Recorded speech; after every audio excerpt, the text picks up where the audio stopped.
Hey everybody, Scott Horton here. Ever think maybe your group should hire me to give a speech? Well, maybe you should. I've got a few good ones to choose from, including how to end the war on terror, the case against war with Iran, central banking in war, Uncle Sam and the Arab Spring, the ongoing war on civil liberties, and of course, why everything in the world is Woodrow Wilson's fault. But I'm happy to talk about just about anything else you've ever heard me cover on the show as well. So check out youtube.com/Scott Horton Show for some examples, and email Scott at scotthorton.org for more details. See you there. All right, y'all, welcome back to the show. I'm Scott Horton. This is my show, The Scott Horton Show. And it looks like our one and only guest today will be Trita Parsi. That's all right. That's a good one. Trita Parsi, he's the founder and the president of NIAC, the National Iranian American Council. That's NIACouncil.org. Just back from Geneva, Switzerland, where he was covering the successful, for now at least, Iran talks. Welcome back to the show, Trita. How are you doing? I'm doing well. Thank you so much for having me. Well, you're very welcome. Very happy to have you here on the show, and we only have a short amount of time. I know you're very busy, so I'll just go ahead and ask a real quick three-part. First of all, could you tell us very briefly the form of the deal? I know people are, as you know, people are hearing a lot of spin about, oh, what a terrible deal this is or something. So if you could just give us a very brief outline, which would obviously dispel that in a moment. And then I'd like to hear about your optimism, which I know you have, about the prospects for peace here and the success of a long-term deal. And then I would reference, if we had a minute at the end, your piece in Reuters about the future of Iran that hangs in the balance with this foreign deal with the United States. So the floor is yours, sir. So, yeah, first of all, this is quite an achievement, frankly. This is a great deal, because we have taken a very complex issue, divided it in two, created a first phase in which the Iranians give most of the concessions, and they're seizing the most sensitive activities that they're doing, and essentially, by stopping 20%, they really don't have much of a path to a nuclear weapon. They're not expanding the program during this period. They're getting rid of their stockpile of 20% enriched uranium. And for that, they're getting some minor sanctions relief. And then we have to go to the second phase. In the second phase, Iran is going to have some additional limitations to their program, but they are not going to completely eliminate it. And they are going to agree to much more intrusive inspections. And then for that, they're going to get, first of all, essentially a recognition that they have a nuclear program, and secondly, they're going to get most of the sanctions lifted, the ones that are nuclear-related. And that is, a smart process towards getting this resolved. Those people who are shouting out Munich and surrender have absolutely no clue what they're talking about, particularly mindful of the fact that many of them were in favor of the Bush administration's approach, and it was the Bush administration's approach to actually enable the Iranians to expand their program as much as they did.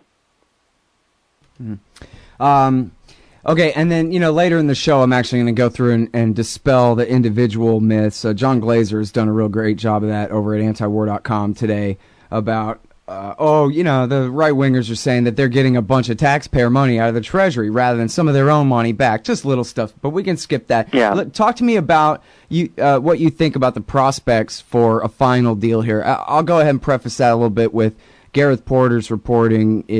He's focused mostly on the negative tone of some of the statements from the State Department now that, well, we'll see whether we can do this, where, geez, why are they sounding so negative, just a few days after achieving so much? And he says, it's hard for government departments to give up dominance over another state like they have here. Look, there's going to be problems on both sides, and there's going to be folks in the bureaucracy who probably would prefer that things are kept the way they were kept in the past, which is that, essentially there's no progress. But if that happens, if there would be a violation of this deal from the American side, I think we should be very clear what will happen.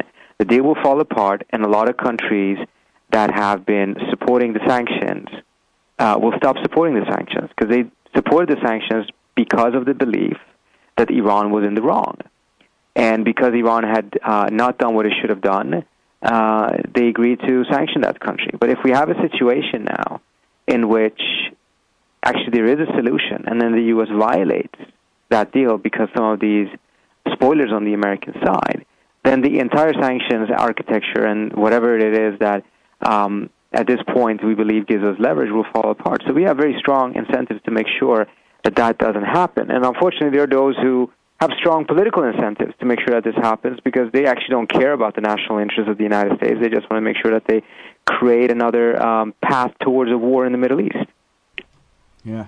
On the other hand, this really is huge, too. I don't want to undersell it all. It seems like if the president was determined enough to see this thing through the way he has, there's at least, I don't know, what kind of odds would you give it? That he really, really wants to make sure it gets done in April now. And this is not, he doesn't want to let it fall apart like the temporary freeze from 03 to 05 and proceed, further down the path of conflict.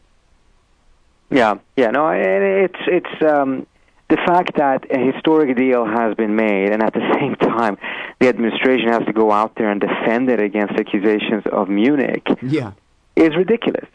Look at what the Iranians are doing. The Iranians actually gave more concessions in this round, and they're celebrating it on the streets in Iran, right? Because they realize they've won something, and they don't have any hiccups to be able to express that. Instead of celebrating what the U.S. has won, we are in a situation in which we're under some sort of illusion that we've lost something. It's absolutely bizarre. It's really bizarre, but it also shows the difficulty of actually conducting effective foreign policy right now, because you have constantly maximalists that are accusing every positive step of being not good enough, and as a result, it's a betrayal. That's what paralyzes the U.S. government, because it doesn't dare to do anything. It's better to do nothing than to do something and be accused of betrayal. Right. You have this piece yesterday in Reuters, blogs.reuters.com. Iran's future is now. What do you mean by that? Well, this was their title. What my title was that this is so much more than just enrichment. This nuclear deal, at the end of the day, will not just determine what number of enrichment they will have, etc., but rather will help determine who decides what Iran is in the next few decades. Will Iran be defined by people like Ahmadinejad and their confrontational style and their angry and upsetting rhetoric? Or will it be defined by the moderate, constructive, and much more open approach of Rouhani and Zarif? This is not just about enrichment. This will color every other field of Iran's interaction.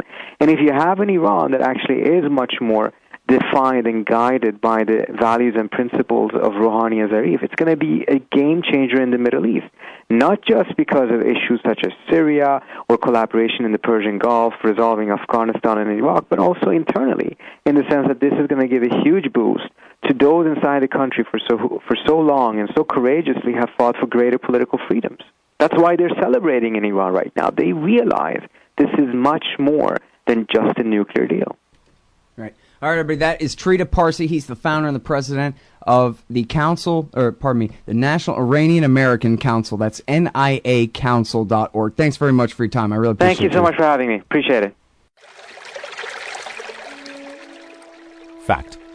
The new NSA data center in Utah requires 1.7 million gallons of water every single day to operate. Billions of Fourth Amendment violations need massive computers and the water to cool them.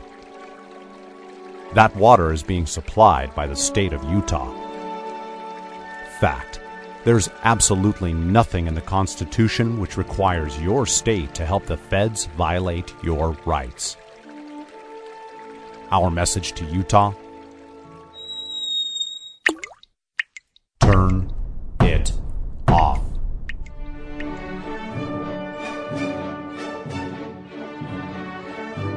No water equals no NSA data center. Visit offnow.org.